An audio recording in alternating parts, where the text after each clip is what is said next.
এরকম আমি তোকে লোন করে দেবো। তা আমি বলছিলাম যে না তুমি করাতে পারো, বলে হ্যাঁ আমি করে দেবো 5 লক্ষ টাকার লোন।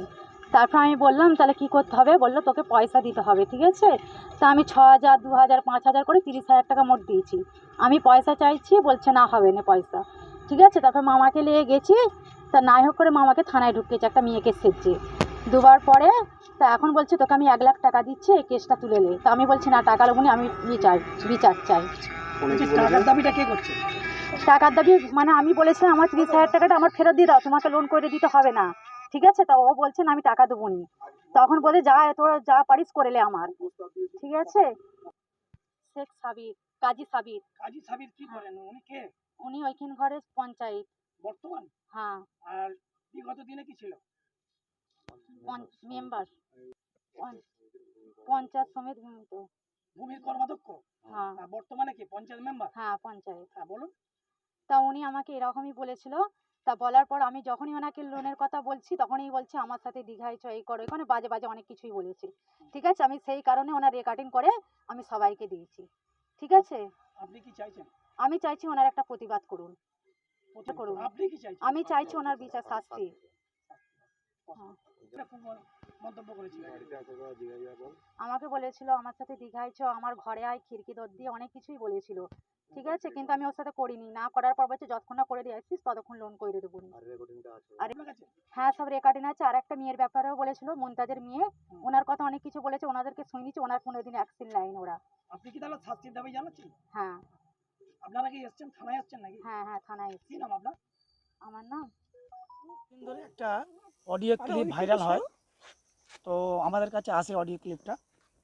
তো নিয়েছেন তাকে চাকরি দেওয়ার জন্য, ঠিক আছে, লোন পাইয়ে দেওয়ার জন্য। তো সেটা তো করেননি, উল্টে তাকে বলেছেন আমি তোমাকে দীঘায় যেতে হবে, বিভিন্ন জায়গায় আমার সাথে থাকতে হবে। এই বিষয়ে আপনার কি মতামত? হ্যাঁ, আমার কাছেও খবরটা এসেছে, কিন্তু বিষয়টা হচ্ছে আমি কিছুই জানি না, সম্পূর্ণ মিথ্যে কথা। এটা একটা পরিকল্পনা মাফিক আমার গায়ে কালি লাগানোর জন্য এরা করেছে। আমি এর আগে জগৎবল্লভপুর পঞ্চায়েত সমিতির কর্মাধ্যক্ষ দায়িত্বে সসম্মানে পালন করেছি। তারপরে পঞ্চায়েত সমিতির মেম্বারও পালন করেছি। সারা জগৎবল্লভপুরে আমার একটা সুনাম আছে। এই সুনামটাকে দুর্নামে পরিণত করার জন্য বিরোধীরা তৃণমূল কংগ্রেসের বিরুদ্ধে আজ থেকে নয়, কখন লোকসভা, কখন বিধানসভা, কখন পঞ্চায়েত নির্বাচন, যে কোনো অ্যাঙ্গেল থেকে বিজেপি, সিপিএম এবং আইএসএফ তিনজনে একত্রে হয়ে ভোট ভাগাভাগির খেলা করে নিজেরা জয়লাভ করার জন্য এই পরিকল্পনা করে আমার গায়ে গালি লাগানোর জন্য এটা করেছে। শুধু তো এই মহিলা একাধিক মহিলা আপনার বিরুদ্ধে অভিযোগ করেছে। দেখুন, একটা অভিযোগ যখন আসে সবাই অভিযোগ করার সুযোগ পায়। এতদিন কেন অভিযোগটা করেনি? আমি যদি সত্যিকারই অপরাধী হতাম তাহলে একটা অভিযোগ এলে সবের মনে পড়ে যায়, কিন্তু সবই ভিত্তিহীন। সম্পূর্ণ গায়ে কালি লাগানোর জন্য তৃণমূল কংগ্রেস মানুষের পাশে সবসময় থাকে বলে বিরোধীরা জায়গা পাচ্ছে না, সেই হিসাবে আমার গায়ে কালি লাগানোর জন্য এবং দলের গায়ে কালি লাগানোর জন্য এটা করেছে। ভয়েসটা কি আপনার নয়? ভয়েসটা 100% আমার নয়।